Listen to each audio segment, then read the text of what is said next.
What's up, everybody? Welcome back to another episode of the Cheeky Midweeky, where we are making strength and conditioning not boring anymore. And we are doing this by highlighting the practitioners that are working with the athletes, helping them achieve their performance. And today we have Kyle Sammons on.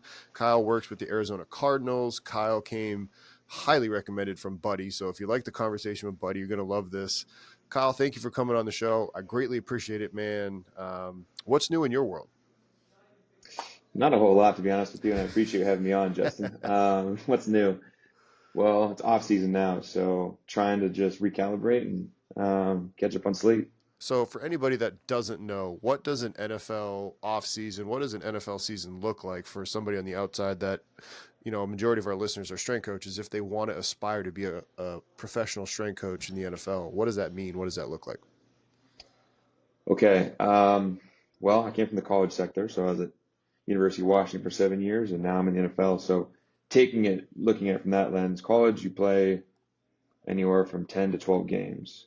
Um, and you don't have preseason. NFL, you have preseason. So NFL, you have preseason games. Now, bear with me, this is my first NFL season. So you have 3 to 4 preseason games. You have 17 games. So put it in total, you have 20 games really you're playing. So you're looking at an increase of, upwards of 25% compared to college. Um, it's week in and week out, hard to win. So I think winning doesn't come easy. And you got some high stakes. So I think it's just the longer time frame of games and the competition season that's a big, big difference compared to college. College, you have the ramp up too with, fall camp and what it be, which I think is almost too much. Whereas then in the NFL, it's not as long because you embed preseason games as well. So in reality, you're only doing like your so-called fall camp for half the time, and then you're playing games, still going through ramping your guys up.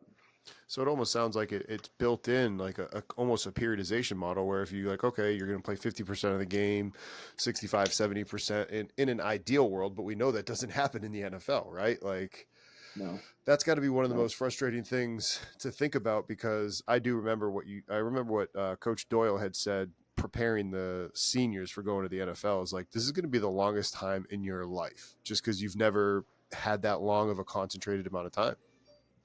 I think the rookie wall is real. And I think it's because of what we just said, right? Game 12, they're done. Or game 12 for us. They still have 6 more games potentially. So put that in perspective. Yeah, and how do you also navigate the fact that that is now also your most uninterrupted time of training? So you have to navigate the season and travel, but you also now have an opportunity for concentrated workload. Like, talk about how you go about, from a 10,000 foot view, navigating the ways and the ebbs and flows of that calendar year. It's a great question. Um, Essentially just having built in just periods of, I wouldn't call it a deload necessarily, but you're just trying to have brief periods every so often where you might tone down the lift. You might tone down how many times you're lifting or practice. So I think that was something interesting that was new to me. You have essentially like 4 phases of a season. That's the way I look at it. And I think you go through these phases, and some phases are worse than others. In a sense, you might lose more or win more depending on what's going on. You just have to know if you're in for the long game. And so don't try and overcook your guys too early. And you need to make sure you just really, really talk about it that way in a sense, like you're just slowly burning these guys to maintain certain qualities for the long duration of a season. I know it sounds like cliche. It's not easy. It's hard, Yeah. but that's where like becoming um, more sound in your practice is probably better. And I think the NFL is going to challenge principles probably better than college will because of the nature of the beast, higher stakes, NFL players, TV, whatever it might be, right? So I think that's where I think I really enjoy it in a sense. Just making sure what you're doing is really training these guys to the best capability to prevent breakdown. Yeah, and you talk about being in college, and you were still around for the NLI and the new finances of college football. And do you think that having the experience in pro now, almost looking back, like, hey, would having professional experience as a strength coach, benefit somebody that is down in college now with the way new finances are working? Does it not really matter in your opinion? What do you think? I think college becoming NFL now, really, to be honest with you, with all the pay. It Right. really Right. is. So I think from like my opinion is just I think college is going to become the next like minor league in Yep. a sense. What's going to happen to the performance staffs? Are they going to be contracted out now, or is it still going to be team based? Or are these NIL guys that um, have a lot of money coming in? Are they going to have a lot more say in who they bring in? Jeez. And are their personal guys coming in the doors now? I don't know. So I think we joke because at Washington we felt like Chris Peterson had like a vision that he knew this was happening, and so that's why he retired. Um, he had the crystal ball, I guess, and he was shaking that, reading what's going on. But no, I think college is changing so much. To be honest with you, I don't know. Going back to college would be hard with all the things that are going on right now. Yeah. You have people coming in and out of the doors. You have people transferring. You have transfer portal. You have money switching hands. You have all this stuff going on. That's where I think the NFL is just more business-like.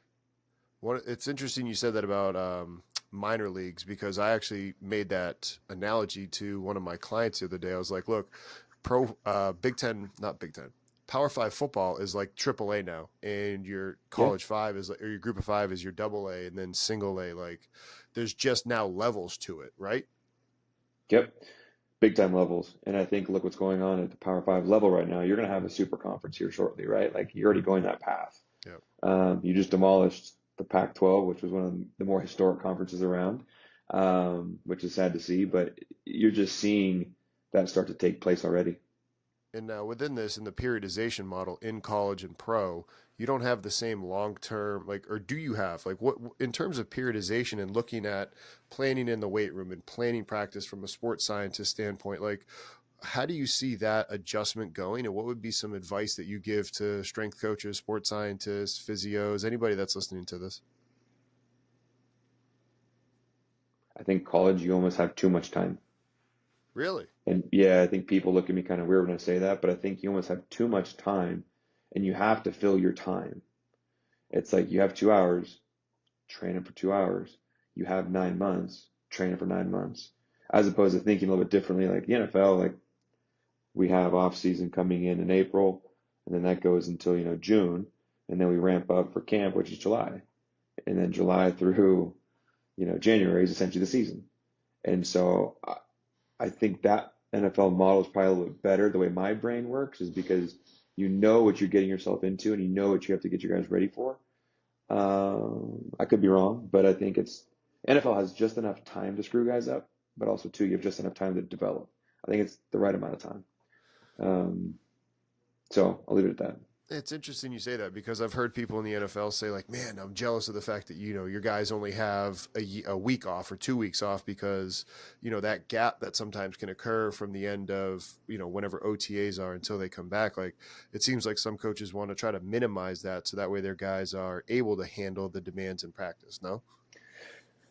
What's up, strength coaches? Want to take a quick break from the show to talk to you about our sponsor, TeamBuildr. TeamBuildr is your one-stop shop for online training platform needs as a coach. With TeamBuildr, you're going to be able to program for your athletes whether they're in person or remote. Using TeamBuildr, not only will you be able to program for your athletes, but there are special features such as the leaderboard and locking training with wellness questionnaires. With the leaderboard, you can have an exercise performed that day, whether it be a lift, a sprint, or a jump, and scores can be updated in real time and projected on a TV in the training. Wellness questionnaires can be used at the beginning of training, and your athletes will have to fill them out prior to being able to train. This ensures that as a coach, you're being able to collect quality data before the athletes train. So, if you're interested in TeamBuildr, click the link down below and find out more information. Let's get back to the show. No, I think as a strength coach mind, we're always like, we need more time, right? I think that's comforting, but I think sometimes it's too much. And I think we overcook our guys and we actually probably overreach them too much. Where we're looking at them and we're like, oh, they're slow. Well, they slow because we don't train them, or are we slow because we're just overcooking them? I don't know. So that's where I think the NFL, like, yeah, obviously we'd probably like to have a little more time in the off season, but at the end of the day, it's not what it is, and we have to work with that. So I think that's where the NFL, you have to be a little bit smarter, and I think be a little more dialed and detailed with what you're doing. Um, Also, too, the guys ask questions. Whereas colleges are like, back squat for 500 reps, sure, let's do it. So whereas the NFL, like, you have a little more like, it's more collaboration and it's more like a relationship building. College is not that way as much. Huh. At least just my opinion. But Yeah. No, that makes sense. And you talked about speed, and that's kind of a good segue into one of the questions, because one of the podcasts that I've heard you talk about on was, overspeed eccentrics in the weight room and almost, microdosing it throughout an off season. And this was a conversation that I had with a coach at the NSCA coaches conference, mainly revolving around what you had talked about. And I believe if I heard it correctly, it was like, hey, doing a set of eccentric, next set isometric, next set concentric, last set like overspeed on the eccentric, overload or dynamic reversal on that last set. A, did I butcher your thoughts? B, if so, yeah, okay. So I'm yeah. going to stop talking and I'm going to let you talk. No, you're good. I think that's awesome. You had the pieces. It's just where do the pieces go? It's a little bit different. So like kind of taking a step back a little bit, looking at just like the AV Hill or Huxley model, right? Where you're looking at one muscle fiber and the velocity of shortening. So eccentric, isometric, concentric, right? So looking at that, we know that we can actually squeeze more eccentric out of people and get them stronger. And we're stronger lowering weight than we are with standing weight, right? Standing up with weight, we're like way down here because velocity of the contraction, we're actually not as forceful because the myosin and actin are overlapping too much. Anyways, so you start with isos. These are general categories. Start with isos, then eccentric, then fast eccentric, then dynamic. Now there's subcategories within that as well. And so like isos, that's yielding, overcoming, that's ballistic overcoming, and then eccentrics are supermax, submax, EQIs, which are very slow lowers, which I tell people throw weight on your back and lower it for 40 seconds. They're like, what? And that's going off some good research. Dustin Aranchik, shout out to you. Fast eccentrics, that is really fast, so 1,000 milliseconds or less, and people are like, well, that's too slow. Well, you're just trying to have some resistance to increase braking demands. So when I slam on the brakes, I'd say like a lunge with 20-pound dumbbells in my hand, the impulse picks up, the ground reaction force picks up through the limbs, and then the very end is plyometrics. And plyometrics, we all know that, right? That could be resisted or it could be assisted. So the way we're looking at it is just look at it from like a force component, but also stretching muscle, shortening muscle. Isos, you can create more torque. Isos, you can get stiffness in the tendon and actual muscle. Then you go into eccentrics, where you're actually moving through ranges of motion, realizing that posture or those gains you just had in isos. Then fast eccentrics, you're realizing the torque and speeding things up. And then dynamics, you're jumping to the roof. Now, this, from what I remember in the conversation, this was what you had done at the private sector place that you were working at, or again, I'm gonna butcher your story, so please. No, you're good. No. This started so kind of like where this stemmed from was I was at University of Washington, Yep. and we had some soft tissue stuff going on. 2 Achilles ruptures. One was mid tendon, and then one was an avulsion. So one ripped off the bone, Yep. and one was actually mid tendon tearing. And so I'd never had those in my career, and I was like, what do I do? So I started reading a bunch, and that's kind of how I work. Is like I always try and find like the root problem, and I'm not saying I knew the problem of what took place. I'm just trying to figure out like why did a 21-year-old blow apart his tendon? Usually it's older people because their tendons get stiffer as we age, more brittle. And so I had to read a bunch. Me and a buddy of mine, he's a biomechanist. We sat in an office, whiteboard, started mapping things out, started reading more research, mapping things out, started reading more research, mapping things out. And we came to this realization, like 1RMs are only going to tell us how strong you are standing with weight.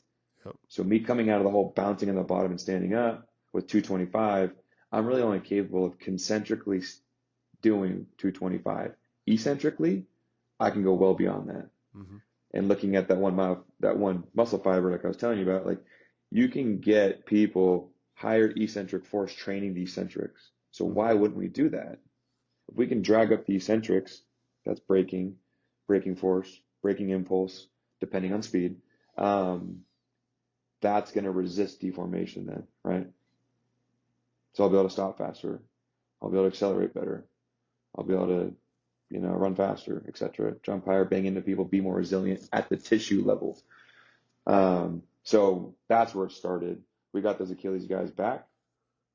surgery to playing in their first game was 6 months to date. I remember hearing that in the in your Yeah. conversation. Yeah. Yeah, and I gave a presentation on 1080's behalf regarding this like whole framework, but it was really fascinating because they were running against 30 kilos on a 1080, which is 190 pounds at 3 months. Whoa. So like this is where we were like, whoa, we're on to something here. And we weren't telling the guys to do that. They just started doing it. And we were like, that's a good indication that these guys are ready to go. We didn't tell them they did it. They feel better. They know their body better than we do. So that's where like the athlete centric model kind of took place. And then we started doing more of that, diving in deeper with some more injured guys at Washington. That was like I guess it was like a testing ground for us. uh, but unfortunately, towards like our time there when we came onto this like realization, we all got let go. I went on board in the private sector, worked for Strive. Yep. Strive was a Surface EMG in shorts with an accelerometry. Yeah. Yeah. Yep. Yep. Worked there for a year as their VP of performance. It was actually a great segue for me. And the reason I'm saying that is because I didn't know that much about muscle physiology. I didn't know that much about Surface EMG. I didn't know that much about accelerometry data, even though we were using Catapult at Washington.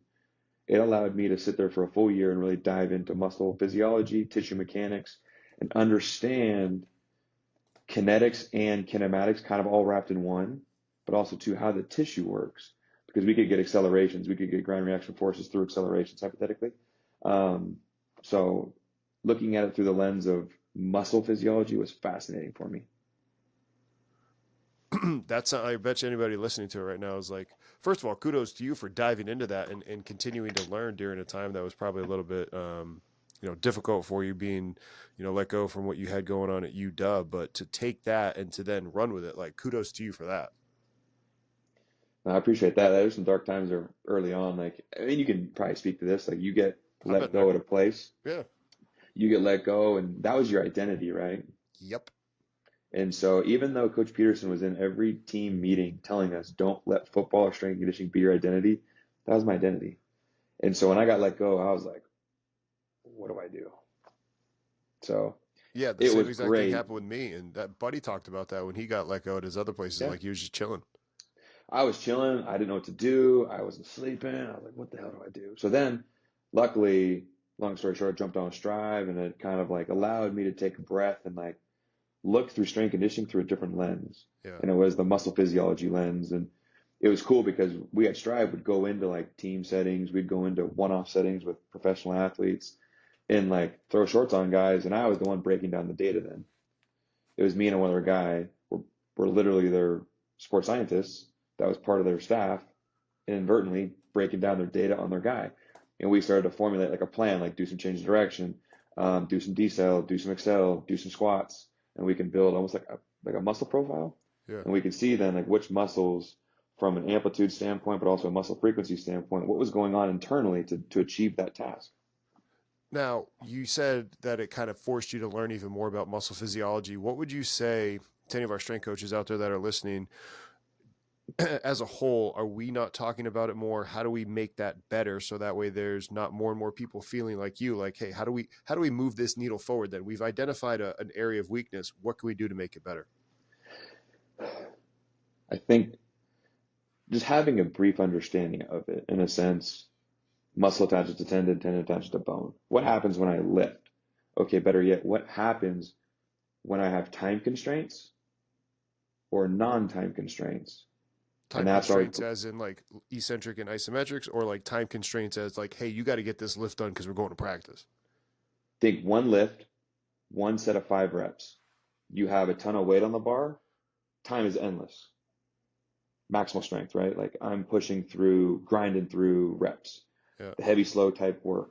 There's no time constraint there. No. Or better yet, Justin, put 125 on the bar on your back, and you need to pull yourself down into the hole as fast as you can and slam on the brakes. Taking a quick break from the show to talk to you about our membership site. If you find value from our podcast, you are guaranteed to find more value inside of the Strength Coach Network video library inside the membership.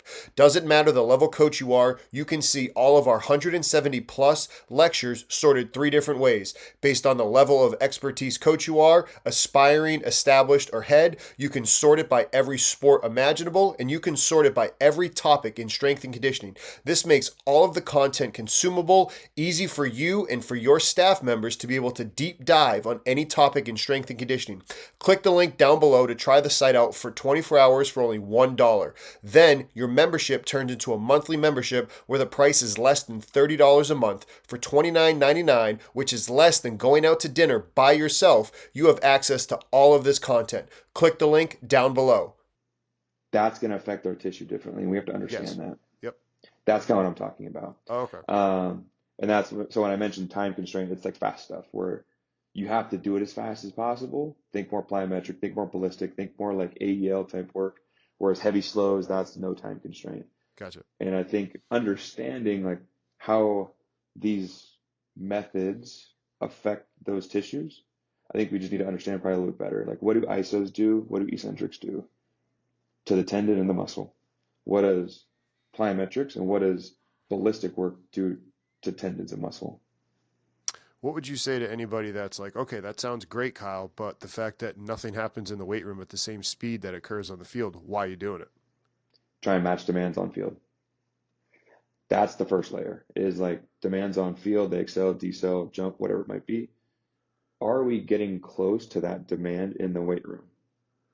And I think a lot of people are stuck on one side or the other, right? It's either like do VBT or do like maximal strength work, where it's like, when I say VBT, I'm using a general term, like Yes. high speed stuff, lighter weight, or heavy weight, slow speeds, right?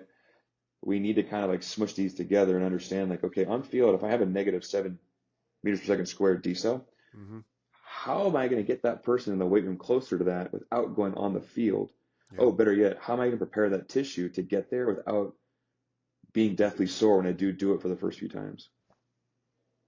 And so that's where like kind of the weight room like builds a little more tissue resiliency and builds up the athlete from a muscle, tendon, joint perspective to go and achieve these tasks. And this is now getting more into like motor learning. Like when we go outside and you have a task, you have an individual, a task, an environment, that's a coordination. When we go outside and do like a decel, are they doing it with a proper posture? Yes or no?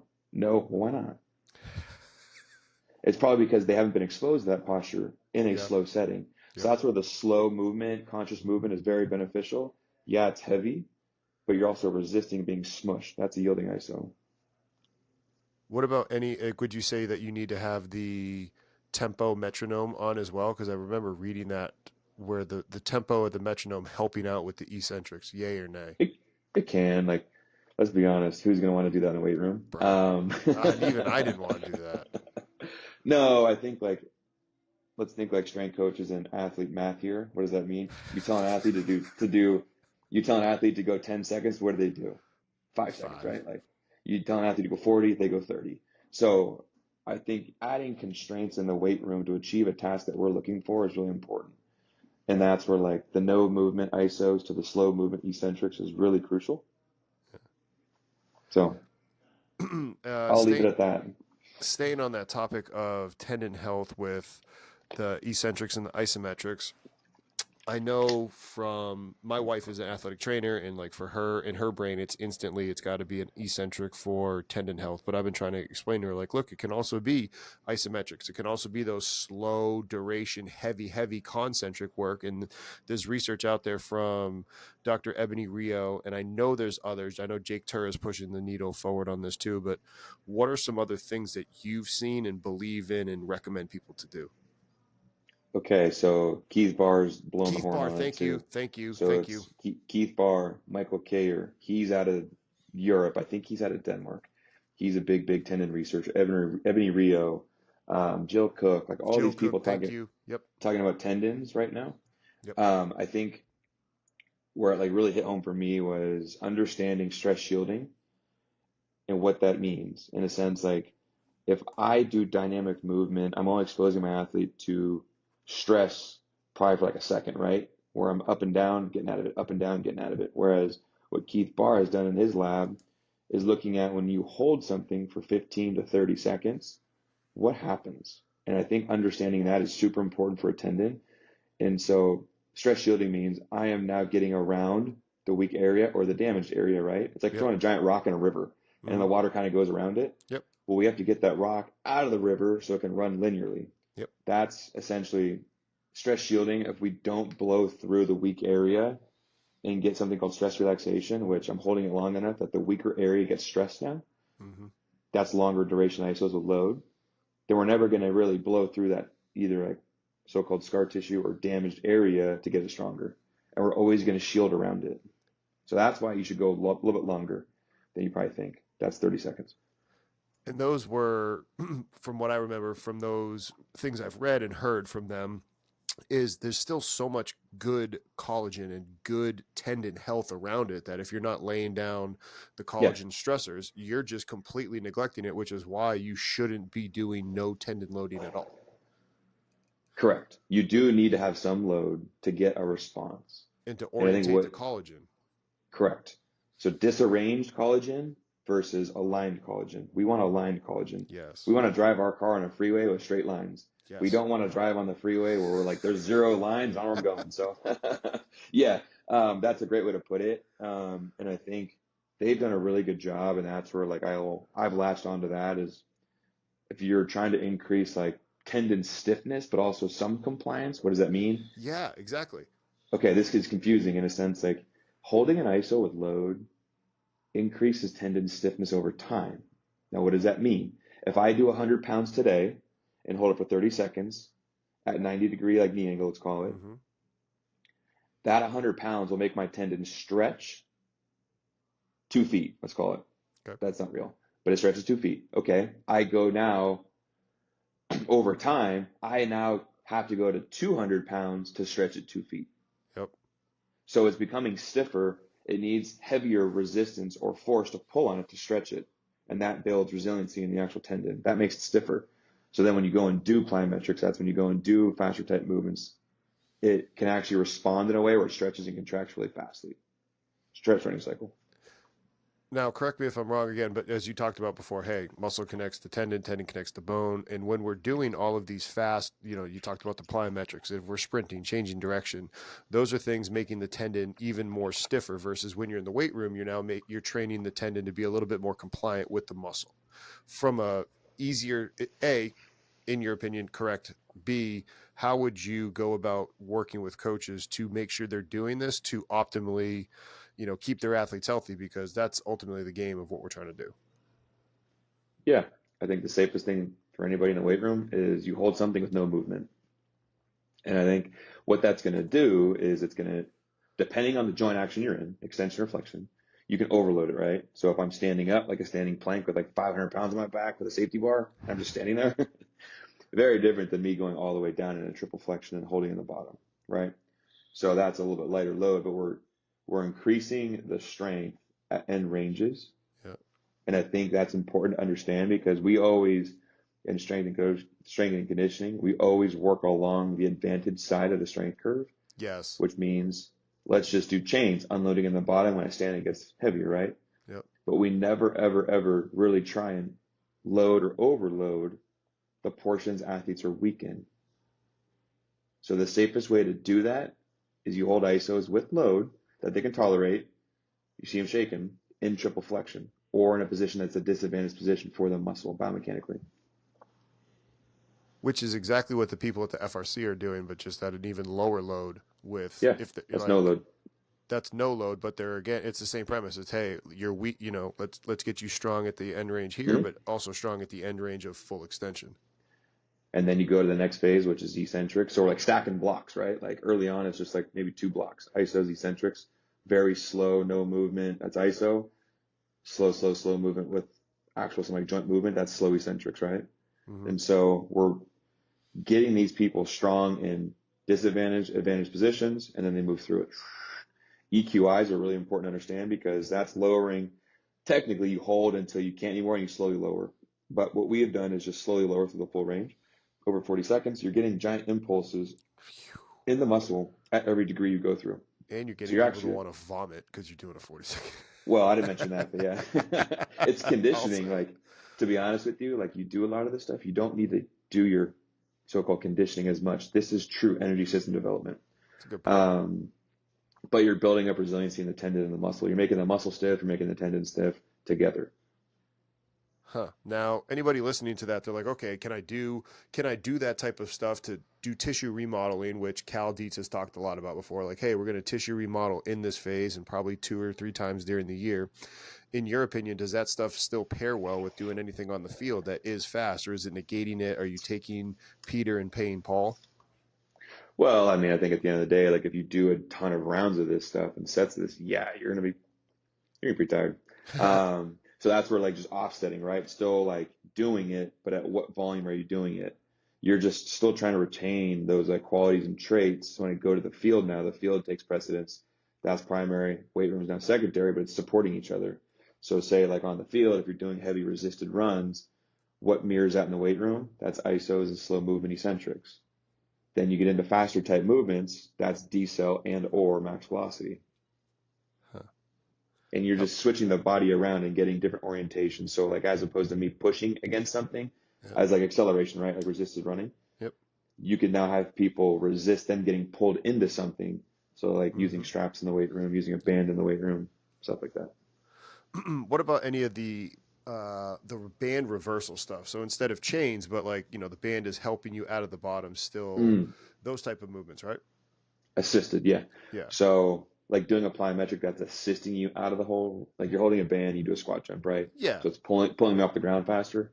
Yeah, no. So what that's trying to do is decrease your ground contact time. Yep. So it's launching you higher. It's training the brain to like fire the muscles faster. So it's increasing your velocity of shortening. Yep. And so you get launched in the air, and then what's going to happen is you have to come back down to the ground, right? So you're getting pulled higher. Well, you actually have a higher force now landing. Yes. So you're kind of getting double whammy. Did you, along any of the research that you were doing at Strive or the work there, people talking about altitude landings and like at first baseline, like never having somebody land from higher than they've able to jump. So if you're a 30-foot jumper, because you've never jumped and left the ground with higher, what has been your opinion on the research in terms of altitude landing for tendon health? With I respect don't to know. ground reaction forces like going through the Yeah, yeah. body. Okay, so Taking a quick break from the show to talk to you about our newest sponsor, Hawkin Dynamics. Hawkin Dynamics builds and designs software and hardware for coaches, athletic trainers, sports scientists, and everybody in the high performance department. Most notably, their use of their force plates with the ease of transportation and ease of use. Not only did I use them when I was at Towson, but I've used them when I've moved back here to Iowa with Tucker at Goldfinch. So check out Hawkin Dynamics in the link down below. Now let's get back to the show. I think it's great as long as that's not stage one. Like, I think it's great. Like, work your way up and height of boxes, right? Yep. I do think it's really good because of the ground reaction force, like you mentioned, you're going to get probably like 8 to 10x body weight when you land. Mm-hmm. However, with tendon people, no movement, slow movement is entry of where they should enter because slow movement or no movement, it's analgesic essentially, and that's what came Yes. out of Australia. Like Yep. you can achieve that because there's not a bunch of joint movement happening, and we have a lot of mechanoreceptors in the joint. So having them hold, and a lot of the times these people need to hold isos for longer than they think to get the actual adaptation they're looking for in the tendon. And that's where you have your difference between your yielding and your overcoming isometrics. Correct. So there's another review coming out probably here soon. But what kind of some people have looked at review wise is what is the difference between yielding and overcoming? Yep. And I think that's people need to know the semantics of those. Overcoming, we all know that. That's been very popularized by Alex Natera. Mm-hmm. Pulling against something that's immovable, right? You get giant force signatures pulling through the freaking roof on force plates. However, what has been shown now is you're really only using agonist musculature. You're not using synergistic and agonist, which supports the joint, and Mm-hmm. that's sports. Yielding does all three of those. Yielding challenges the neuromuscular system from an agonist, antagonist, and synergistic standpoint. It's trying to push you into more flexion or extension, whatever it might be. and you're resisting it. And that's where with these yieldings, you could almost think of it in terms of the different, like the force velocity curve, you have your two ends of it. But even with these yielding now, it doesn't always necessarily have to be these 5-minute extreme ISO holds with no weight. It can be Right. those like, minutes or 30 seconds, right? Because there's a minimum from what I remember in my research that I read. Like, what was that minimum? Is it 30 seconds? Is it 60 seconds? Like, where is that sweet spot? Yeah, I think Keith Barr's talked about that one. It's 30 seconds. Yeah. The Okay. amount of you have some relaxation start to take over now, where the force in the actual soft tissue, the tendon starts to drop a little bit. Yeah. And so most of the force you're after is in the first 30 seconds. And yeah, that's where, so like any of our practitioners out there listening to this, yeah, obviously you want you want your overcoming isometrics, you want the yieldings, but it doesn't always just have to be the super, super long, 2-minute ones. You can be loading them with, in the various different positions. For you, is it more important for unilateral, bilateral, knee dominant, hip dominant? What are kind of your prescriptive models for listeners out there?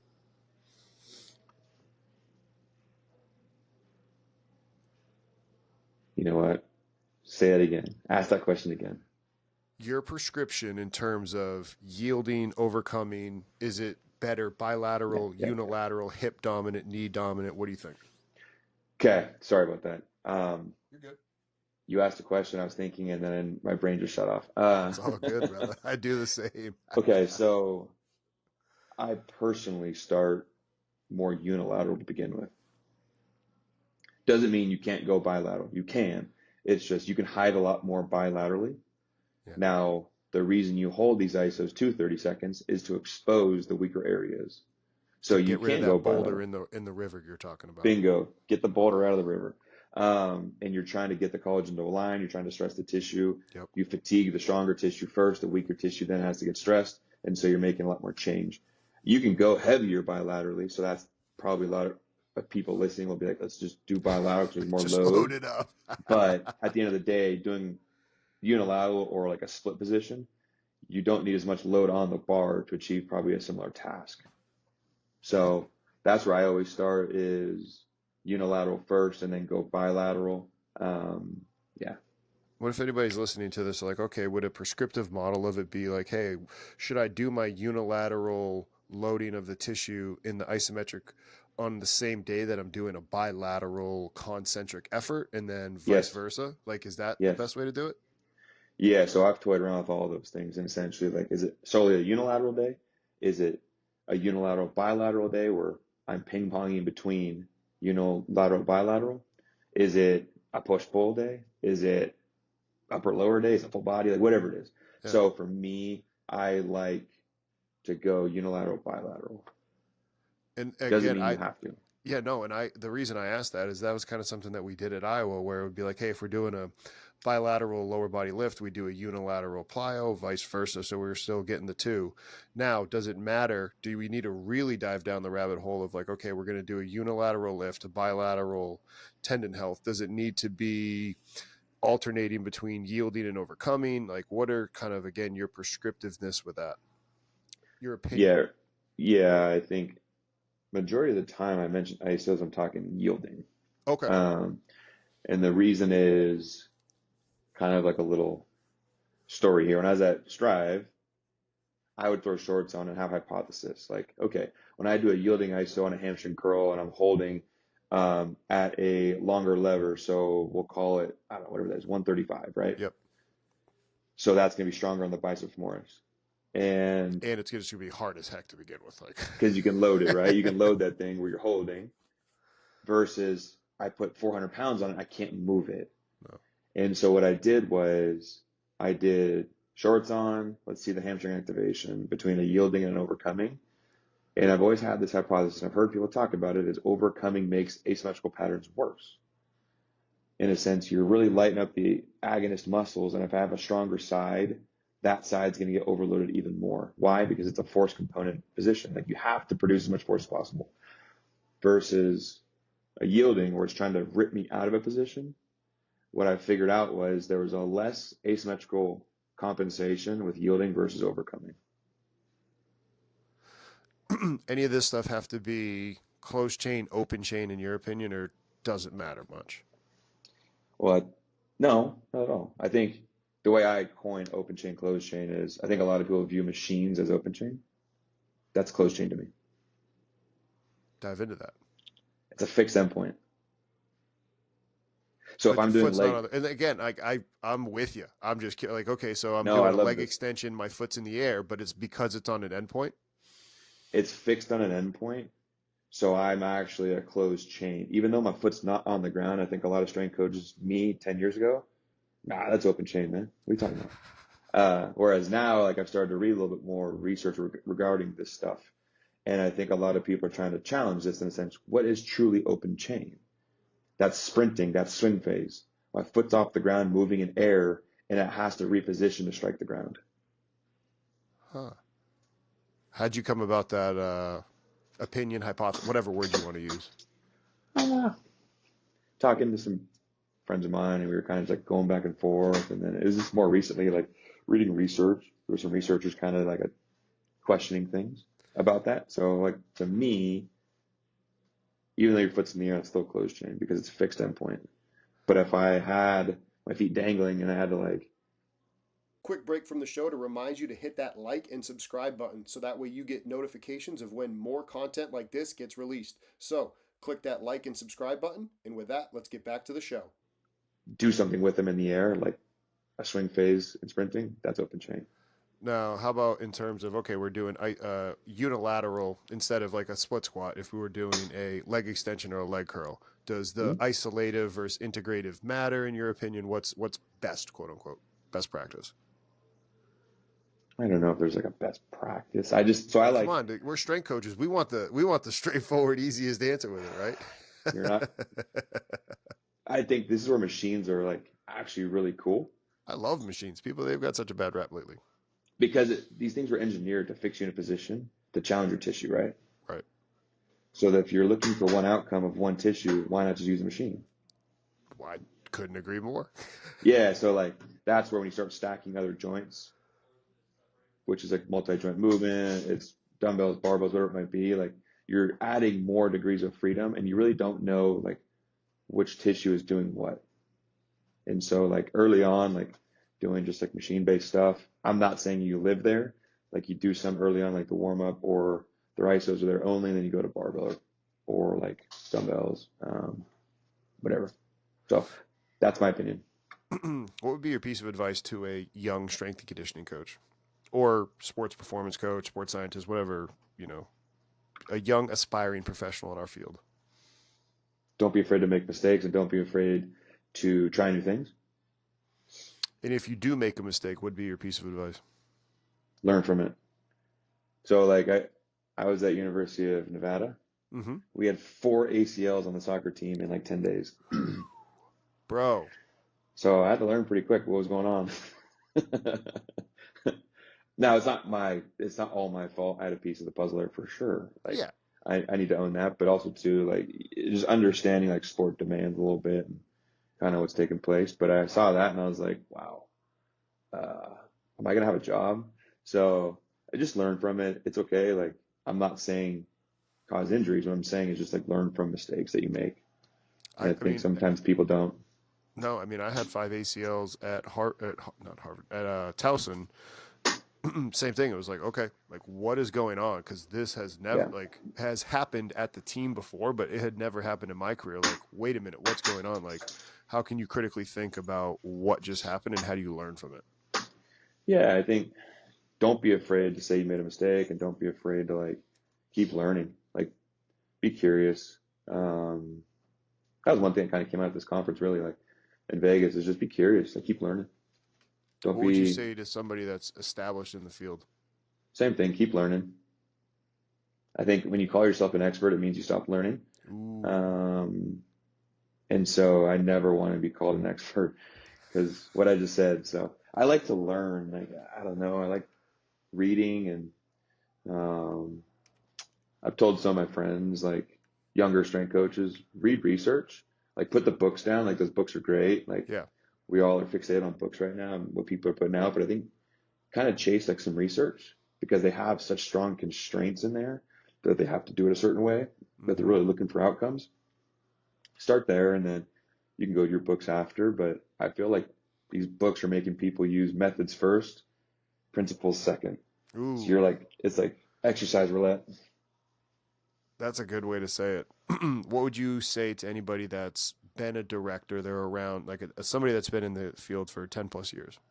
Be your piece of advice. I think still the same thing. Is just keep learning, like be yourself, be genuine. Um, if learning is not your cup of tea, maybe other ways to get better, or just keep learning. Like you can learn so much in this world. Like it doesn't have to be football, it doesn't have to be strength conditioning. Go learn from businesses, go learn from like yourself running this company now. Like just learn. Yeah, no, I mean to be a lifelong learner is something that most of our coaches out here are doing, which is why they're, they subscribe to the show and they continue to push the needle forward. Speaking on learning, what has then been the biggest eye opener that you've learned in the last year, two, three, that has greatly been like an eye opener that's changed the way you see strength and conditioning? Probably learning about tendons and tissue, to be honest with you. And I know people are gonna be like, "What? Shouldn't you be like a physio?" It's. I think at the end of the day, like why I'm saying this is because it doesn't matter the level you work at now. Even when I was at Washington, I started to see this. Guys and athletes, so guys, girls, athletes are coming in with more injuries, whether that's a rupture, a sprain, strain. They're coming in with these more and more and more. And I think it's because of how much sports have become popular and glorified. So I think we need to understand like how to work with these athletes. And it's not always just clang and bang. Like we need to maybe get different stimulations in there or adaptations through other means. That's kind of what I just talked about. ISOs, eccentrics, sprinting, changing direction. Um, that's what I'm saying. Like, don't be afraid to try things. And I'm right now learning about motor learning. So, and the reason I want to is because as strength coaches, I mean, you probably went through this too, Justin. Like, you give somebody like, okay, do this squat. They do it, and you're like, that didn't look right. Like, what the hell's going on? Like, what are they doing? They're compensating, or they're getting around things, or like, why are they keeping their shins vertical? Like, so just understanding like maybe where to start looking, and motor learning for me has been a big piece because when I prescribe something, like I want to know like, will they achieve what I'm prescribing? If not, maybe I'm the problem, or they're compensating around things that are weak.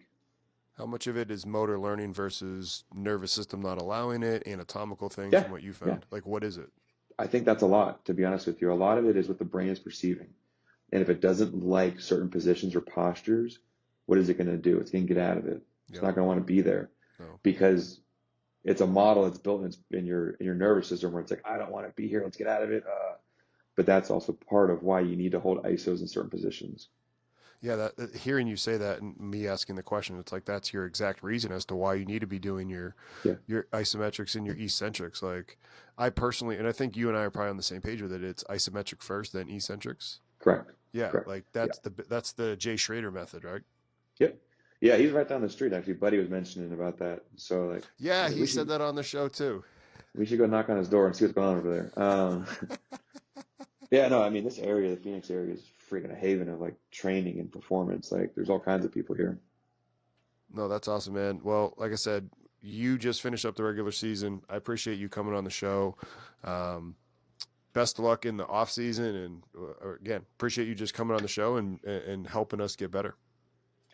Yeah, no, I appreciate you having me on here, Justin. Hopefully people learn something. If not, they'll be like, that guy with the beard's crazy. But no, I appreciate it. Thank you very much. Is there anything you want to leave anybody with, like kind of something like, hey, we didn't talk about this, or like a last something to a last point to get across to coaches, whether they're young, old, or established in the field?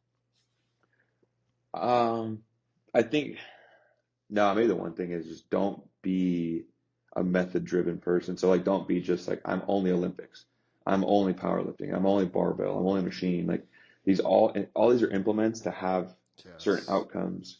And so like you can use all those methods to achieve the outcome you're looking for. It's just they're wrapped differently and we have to understand the implications of those.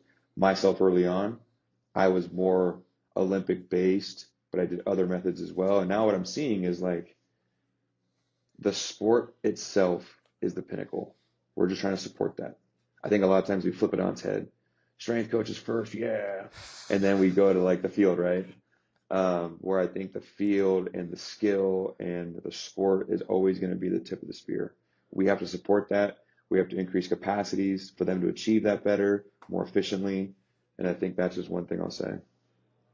That's a mic drop moment, folks. You heard it. Keep the sport the pinnacle. We are here to support. I couldn't agree with you more. Kyle, you have a great rest of your day, man. It was a pleasure talking to you. Yeah, appreciate it.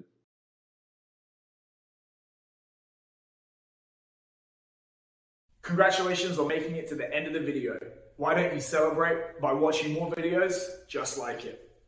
You can also help us on our quest to placate the algorithm gods by liking, sharing, subscribing, and commenting. Thank you.